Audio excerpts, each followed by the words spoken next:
আসসালামু আলাইকুম। আজকে তৈরি করে দেখাচ্ছি মাংসের কাবাব। আমি এখানে মশলাগুলো দেখিয়ে দিচ্ছি। আমি নিয়েছি একটা বড় সাইজের পেঁয়াজ, 5 থেকে 6 কোয়া রসুন, আদা, কয়েকটা নিয়েছি এলাচ, লবঙ্গ, গোলমরিচ আর কয়েকটা শুকনো মরিচ। এবার আমি একটা প্রেসার কুকারে আধা কেজি গরুর মাংস ছোট ছোট করে কেটে ধুয়ে দিয়ে দিচ্ছি। আধা কেজির চেয়ে একটু কম বুটের ডাল আমি ভিজিয়ে রেখেছিলাম 2 ঘন্টা আগে, ওটা মিক্স করে দিয়েছি। তারপরে আমি মশলাগুলো দিয়ে দিচ্ছি, পেঁয়াজ, আদা, গোলমরিচ, এলাচ, লবঙ্গ আর শুকনো মরিচগুলো। তারপর দিয়ে দিচ্ছি আমি মাংসের মশলা, আমি 1.5 চা চামচ দিয়েছি। তারপর 1.5 চা চামচ দিয়ে দিচ্ছি আমি হলুদ, 1 চা চামচের মতো দিয়েছি আমি লাল মরিচের গুঁড়া। আমি এখানে শানের কাবাব মশলাটা ব্যবহার করেছি। শানের এই কাবাব মশলাটা একটু দানাদার থাকে, এই ফ্লেভারটা একটু ভালো আসে। আপনারা চাইলে যে কোনো কাবাব মশলা যে কোনো ব্র্যান্ডের ব্যবহার করতে পারেন।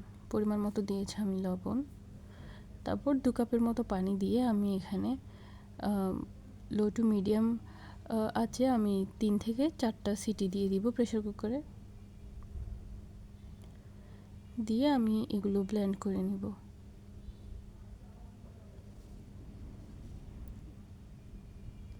সব কিছু ভালো মতো মিক্স করে আমি প্রেসার কুকারে ঢাকনাটা লাগিয়ে দিচ্ছি। প্রেসার কুকার নতুন বা পুরাতন সেই হিসেবে আপনাদের একটু কম বেশি লাগতে পারে। এই যে হয়ে গিয়েছে, আমার 4টা সিটি লেগেছে, আমি ব্লেন্ড করে নিয়েছি। এ পর্যায়ে আমি মিক্স করছি 2টা ডিমের কুসুম। এখানে কুসুম ব্যবহার করার কারণ হচ্ছে সাদা অংশটা ব্যবহার করলে তেলের মধ্যে অনেক বেশি ফেনা ফেনা হয়ে যায়। তারপর আমি আবারও আরেকটুখানি শানের সেই কাবাব মশলাটা ব্যবহার করছি।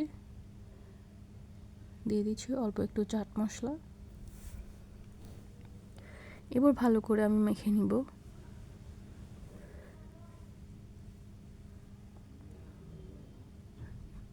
তারপর একটু বাইন্ডিংয়ের জন্য আমি এখানে কর্নফ্লাওয়ার ব্যবহার করব 2 টেবিল চামচের মতো। আমি এখানে আরেকটা মশলা অ্যাড করতে ভুলে গিয়েছিলাম, সেটা হচ্ছে একটা ম্যাজিক মশলা। এটা টেস্টটাকে আরও অনেকটা এনহ্যান্স করে। আমি আবার পরবর্তীতে সেটা মিক্স করে দিয়েছি।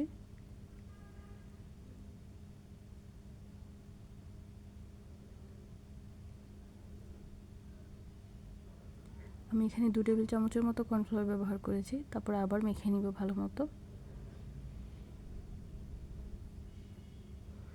এই পর্যায়ে আপনারা লবণটা টেস্ট করে আবার বাড়িয়ে কমিয়ে দিতে পারেন।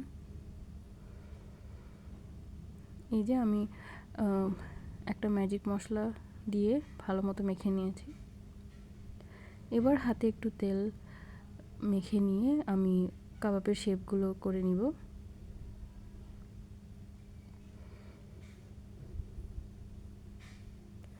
কাবাবটা করার সময় খেয়াল করবেন যাতে এখানে কোনো ক্র্যাক না থাকে, তাহলে তেলের ভাজার সময় এটা ভেঙে যেতে পারে।